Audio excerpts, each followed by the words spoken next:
Rebonjour tout le monde. Comme mentionné, je suis un expert en CRM.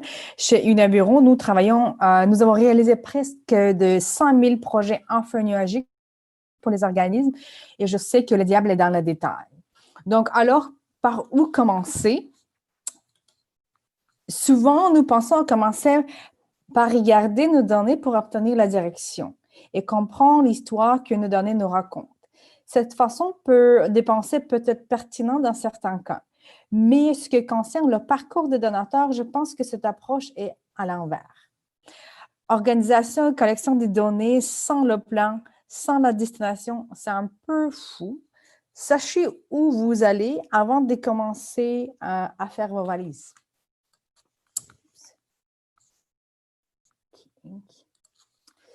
Donc, ce que je vous propose, c'est de déterminer d'abord où vous allez aller, votre destination.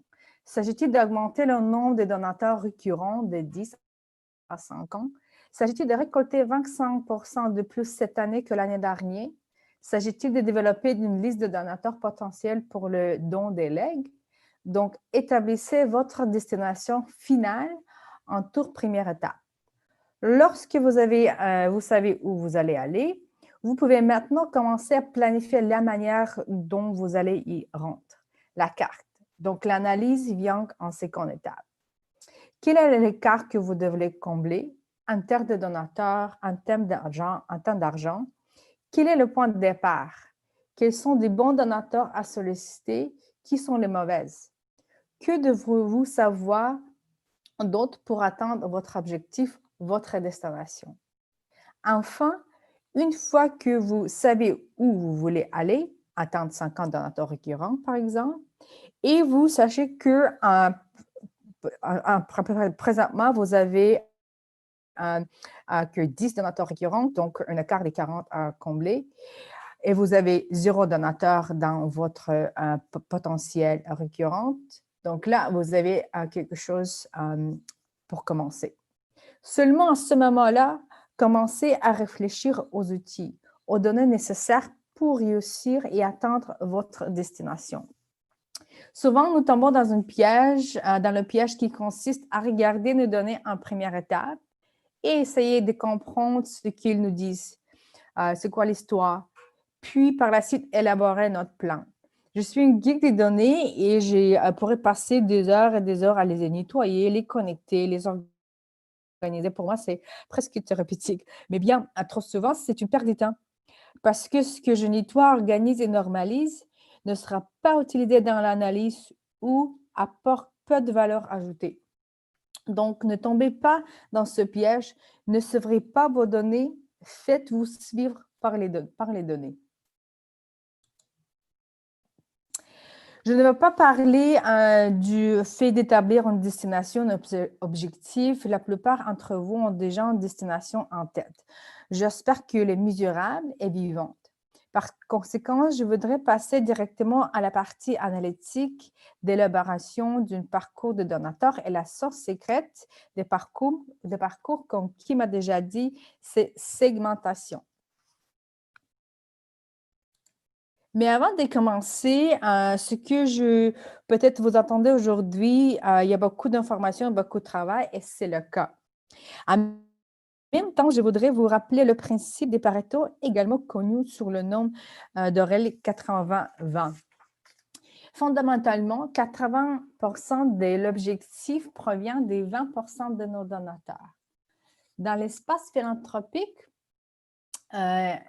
ça veut dire également que 80% du financement provient de 20% de nos donateurs, 80% de nos ordres de bénévolat provient de 20% de nos bénévoles, 80% des commandites provient de 20% de nos relations d'affaires et 80% de nos résultats provient des 20% de notre effort. Donc, si je prends ce point à l'envers, ça veut dire que 80% de nos efforts apportent seulement 20% de nos résultats. Ce n'est pas très efficace. Je crois en le valeur de 80%. Ce qui concerne le processus, faites les 20% qui suivent pour préparer vos parcours donateurs. Un mot sur les segmentations. Revenons maintenant sur cet aspect et rappelez-vous que lorsque vous ciblez tout le monde, vous ciblez personne. Vous ne devriez pas demander 100 $ en étudiant et 50 $ en millionnaire. Vous allez probablement perdre les deux parce que cette approche démontre que vous ne savez pas qui ils sont.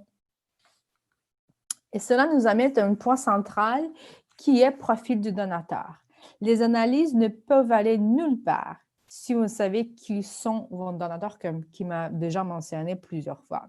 Cela signifie que vous connaissez leur intérêt, pourquoi ils vous supportent, à quelle fréquence veut-il être sollicité, qui m'a mentionné en enquête une étude sur vos donateurs, quelle belle idée. L'historique des dons, les étudiants et les millionnaires seront repérés ici. Quand on analyse les statistiques, nombreux éléments peuvent être étudiés. Il faut donc important de garder les choses simples. Total des dons, dernier don, don moyenne. Les informations sur les crédits indirects ou influences, dont on a perçu qui échappent à plusieurs organisations.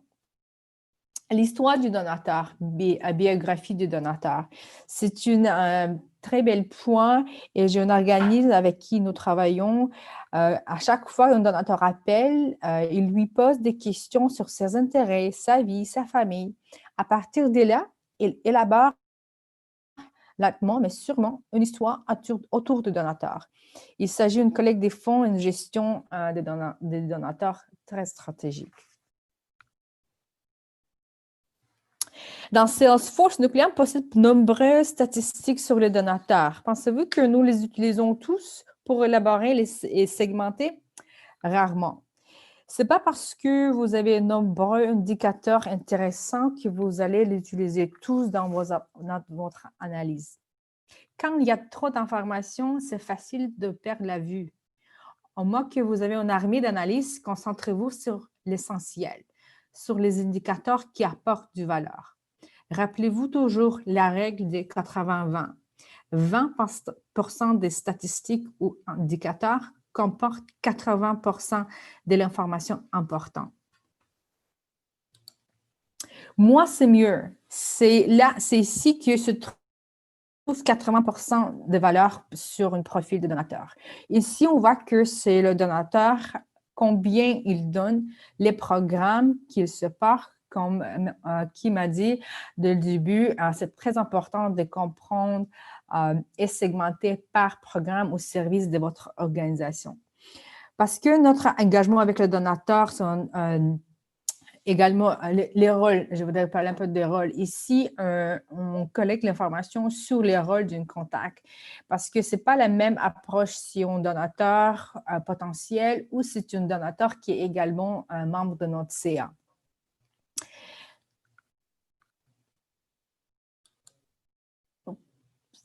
Voilà. Donc, dans cet exemple, comme nous connaissons les intérêts des donateurs, les programmes qu'ils supportent, nous pouvons voir ici que nos donateurs sont segmentés par différentes catégories. Les donateurs qui supportent nos programmes de la jeunesse sont ensemble et là, on peut avoir une conversation avec eux. Et ça va être une conversation un peu différente avec les donateurs qui supportent, par exemple, nos programmes de la sécurité alimentaire. Cela vous permettra d'adapter votre approche lorsque vous engagez avec eux. Racontez l'impact de votre organisme et pas dans le terme générique, mais dans le cadre de leur intérêt spécifique. J'aimerais vous parler un peu des niveaux. Peut-être vous avez vu que dans Salesforce, on est capable de catégoriser nos donateurs par niveau. C'est quoi le niveau? Niveau, il s'agit c'est un segment des bases, je pense. Les niveaux des dons permettent de créer des groupes supplémentaires en segment afin que vous puissiez vous engager plus intelligemment avec vos donateurs. Vous établissez vos échelles. Et puis, les niveaux sont attribués à chaque donateur. Notre élève, notre étudiant et notre millionnaire seront certainement dans les niveaux différents, ce qui nous permettra de créer les parcours différents pour chacun. Maintenant, Parlons des parcours. Maintenant, on comprend ce qu'est nos donateurs, les bases de segmentation. En connaissant vos donateurs, vous pouvez les qualifier pour les parcours. Nous pouvons amener le donateur une piste, donc donateur potentiel, sur plusieurs parcours. La direction et le chemin peuvent changer et peuvent se croiser. Lorsque la direction change, la manière dont vous vous engagez avec le donateur change également. L'idée est qu'il y a différents parcours et que les donateurs sont avancés sur les parcours. Et votre effort d'engagement dépendra également de leur niveau. Un donateur potentiel de niveau bronze annuel aura un plan d'engagement différent qu'un donateur qualifié du niveau platine et qui est sur le parcours des dons majeurs.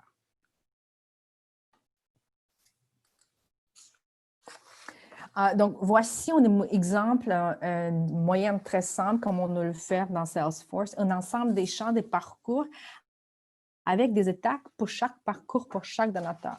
Certains entre eux doivent être surveillés. Par exemple, ici, nous avons un donateur qui est déjà actif pour le parcours annuel, donc on prend soin de cet donateur et il faut qu'on regarde et avoir les conversations si ce donateur est qualifié pour être un donateur récurrent. On a déjà disqualifié ce donateur pour les dons de legs et il y a du travail à faire pour établir si c'est un donateur majeur.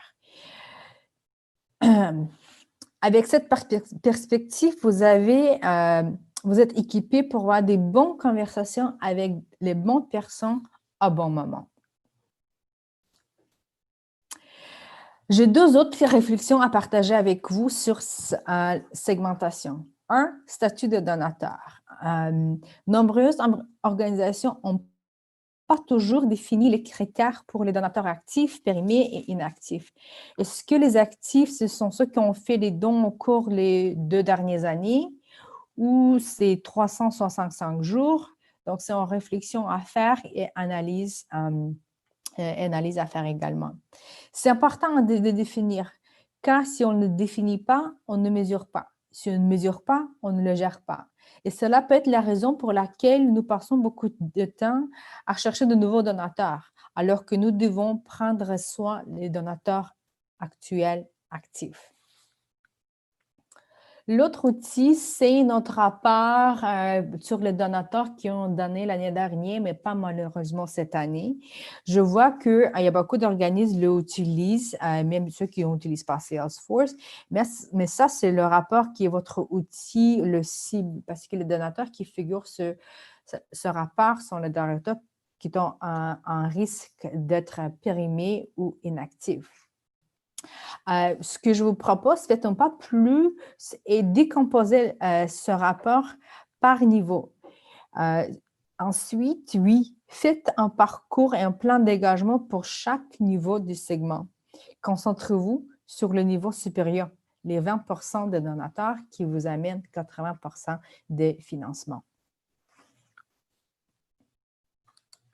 Maintenant que nous savons où vous allez aller, votre destination, dans notre exemple, de donateur récurrent doit être augmenté par 40 et comment y arriver en mettant un plan d'engagement et de la parcours pour donateurs récurrents et en qualifiant les donateurs existants et peut-être potentiels les nouveaux. Parlons maintenant des outils les outils que nous avons besoin pour y rendre. Données, base des données. C'est la base. Mais c'est quoi les bons données? Pour moi, les bons données possèdent 3 caractéristiques essentielles. Un, c'est complétude.